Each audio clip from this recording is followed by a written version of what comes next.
What up, Laker Nation? You're watching the Los Angeles Lakers Report by Chat Sports. I'm your host, Marshall Green. In today's show, we have a loaded show as we're going to break down everything surrounding the Lakers, from Bradley Beal to Anthony Davis to LeBron James. Chris Haynes came out with a bombshell article today, so let's unpack that. He first said that the Lakers covet star shooting guard Bradley Beal in a trade.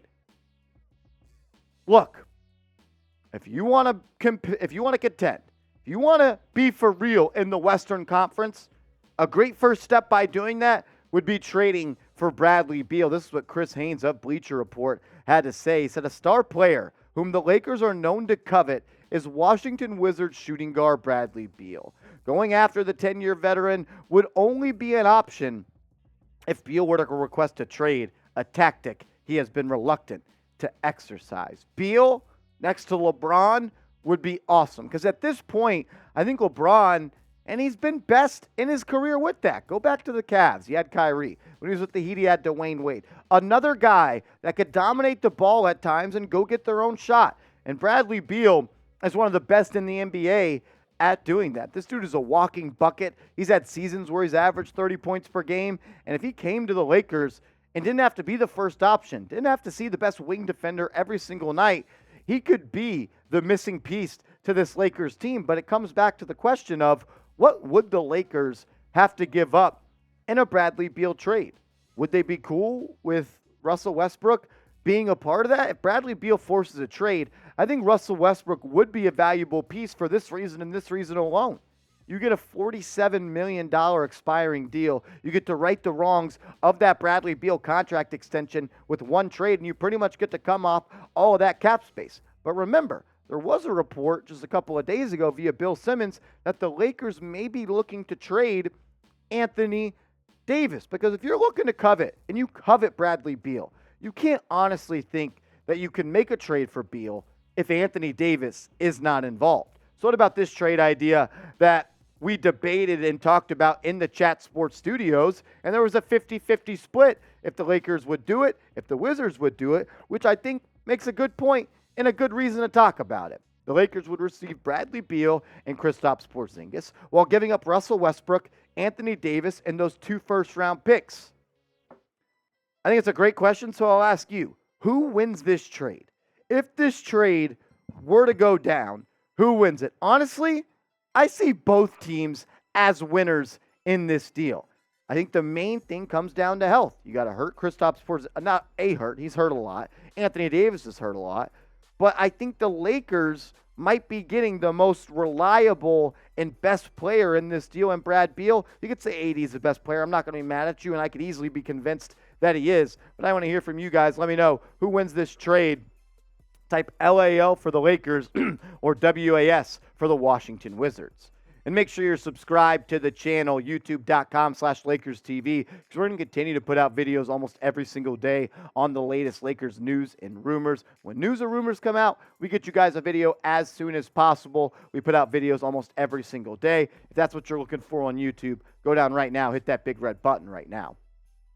Chris Haynes also reported that the Lakers aren't going to trade AD, so we have conflicting reports now. Chris Haynes says no. Bill Simmons says yes. Chris Haynes says Rob Pelinka and Jeannie Buss are not considering Anthony Davis trade offers, and that makes me wonder, what are they going to do? There's no point in not winning games this year. You don't have your own first-round pick. The Lakers, they might be stuck in the mud right now. This is what Chris Haynes had to say about Anthony Davis. He said, while it's been a talking point on social media, the Lakers are not considering trading Anthony Davis. For any dialogue of that nature to occur, Klutch Sports CEO Rich Paul would have received calls from interested teams inquiring if his clients would agree to an extension if they trade for him. Those conversations have not taken place, a source says. Of course, this is what they'd say. Why say you are shopping Anthony Davis? You know how you drive someone's price down? It's by saying you're going to trade him. You know how you drive someone's price up? You say you're not going to trade him. It's business 101. Of course the Lakers aren't going to say this, but you can't tell me if they said, just think about this. How can you covet Bradley Beal and think you can get him without trading Anthony Davis? You can't be that stupid. It makes no sense. I mean, Anthony Davis is still a great player. He's still playing great basketball this year. He just can't shoot anymore for some reason. I don't know why. Maybe because he doesn't work on his jumper from February to June, which he has said he doesn't do. But he's playing great. He's one of the only players in the NBA averaging 23-plus points, 10-plus rebounds, and 2-plus blocks. The guy's still a defensive wizard. The guy's still a walking 20 and 10 machine. He's still going to get you an easy night's work of buckets while shooting 54% from the field. I just don't know if he is the best sidekick anymore next to LeBron James. So I'll ask this question. Should the Lakers trade Anthony Davis? Should they do it? Is it time to trade Anthony Davis and try to get a better or different supporting cast around LeBron James? Sound off. Type T for trade. Type K for keep. LeBron James left the game last night a little bit early, and he was downgraded to doubtful for tomorrow's game, with a strained groin. We'll tell you a little bit more about LeBron James in a second.